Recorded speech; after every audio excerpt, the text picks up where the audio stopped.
Okay, let's create our first custom slider form. So when we load the page for the first time, this is what it looks. We start always with a default design, default text, default fields, and so forth and so on. For the slider, remember that it slides into the page. And so it has actually two states, a collapsed view, which we can see here, and the expanded view, right?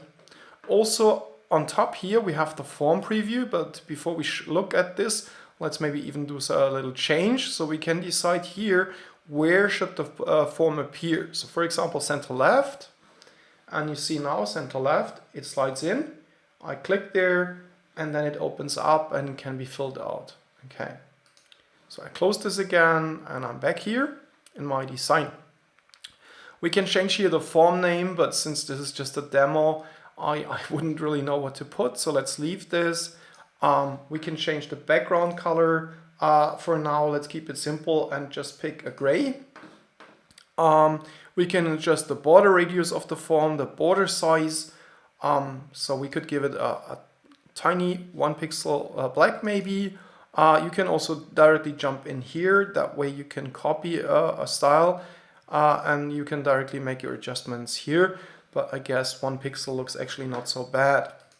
You could even adjust the color of the border, but I think that just looks fine.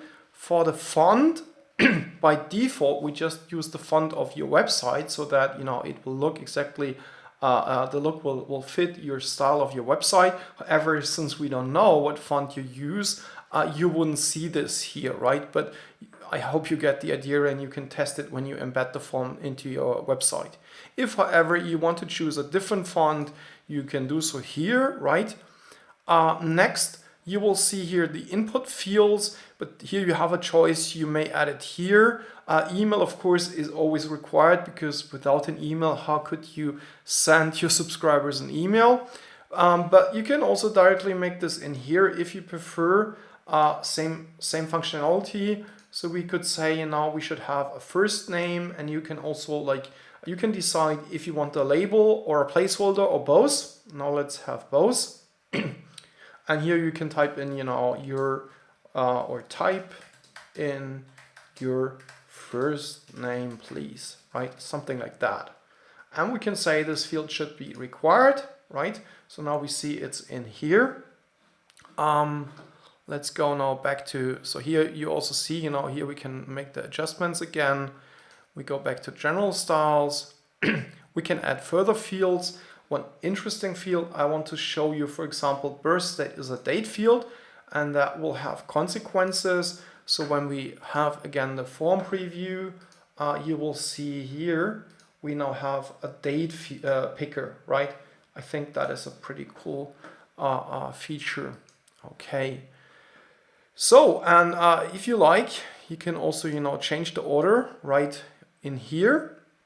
So now we have first name first, then I would want email and last birth date. So you see it has updated.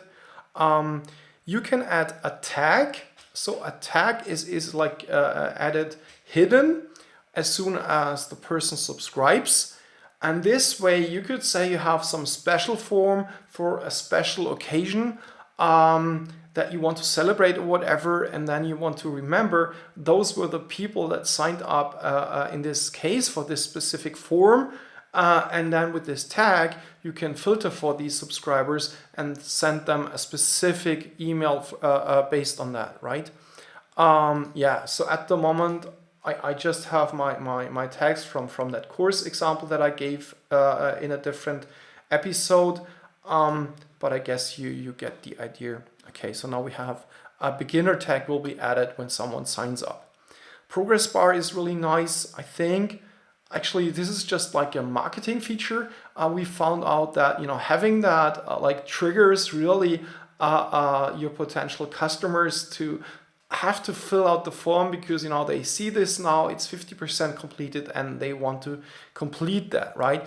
Or alternatively, you can also have this as steps. You could say, join my newsletter and get my book. So you can directly change this here, get my book, right? Or probably in capitals, Okay. And you can change here the color also, as you see, yeah. And then you can also change the color of the input fields here. I don't know, maybe let's use a mild, if I find it. That's probably a strong yellow. Yeah, okay, it's okay-ish. I mean, it's not the best design, but again, you get the idea, right? Yeah, you can again change the border size and so on, and the border radius. Here you see this gets quite nice. Yeah, what else? We can of course change the font size of the labels on top and the color, the font weight. We could make it bold, for instance. We can adjust the text alignment, and this is a really nice feature. You can just in time show on the form, right on the form, your subscribers that you currently have. Right now we have 0 subscribers, so it shows that. Now the question is, when you start out, you want to really show you have 0 subscribers. If so, cool, and it will most probably change very quick. But if that makes you feel insecure, because the idea here is, to give some social proof that say like, oh, I have that many subscribers already on my list, so you might want to join as well, right? And as we say, fake it till you make it. If you're just starting out, you could, of course, add here any kind of offset, and then your new subscribers will be added on top of that offset. Yeah, and then you can also adjust here whatever you want to write, like according to your branding. Let's say you have like you have a surf shop, so you could say happy surfers, something like that, right? To make it more interesting, to make it more funny and according to your brand. Okay. Yeah, and I think that pretty much sums up what you can do here. We can now do another preview, but now let's put it to the bottom right. I mean, that would be the default. And let's have a form preview. So, I mean, I hope you get here the idea. This gray is supposed to be your site. And then this would pop up here and you click, and now you see our entire form with the first name and the email and the birth date that can be picked here, right? This green maybe is not the best fit. You see now here our happy surfers that are already on our list. Yeah, so that's how it works. Okay, so thanks.